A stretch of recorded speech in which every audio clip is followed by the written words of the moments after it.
Hi friends, బయట తెగ sound వస్తుందండి. ఇందాక నుంచి చూద్దాం ఎవరు కనిపించట్లేదు, కానీ సౌండ్ అయితే తెగ వచ్చేస్తుంది. లైట్ వేద్దాం. ఓకే, వర్షమా?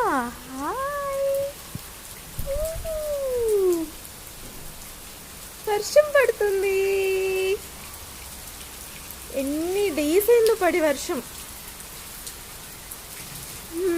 సమ్మర్లో దగ్గర కావాలనుకున్నామండి వర్షాన్ని, దెబ్బకి వచ్చేసింది. ఇంకా దీన్ని తట్టుకోవాలి. ఇంక ఇప్పుడు మనం నాన్ స్టాప్గా పడుతూనే ఉంది.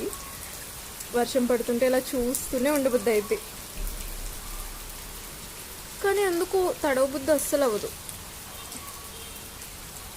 మీకు ఇష్టమేనా అండి వర్షంలో తడవడం? నాకైతే అంతగా నచ్చదండి. మీకు ఇష్టమైతే చెప్పండి, ఇష్టమా లేదా అనేది కామెంట్లో. మా ఛానల్ నచ్చితే కనుక సబ్స్క్రైబ్ చేసుకోండి. బాయ్.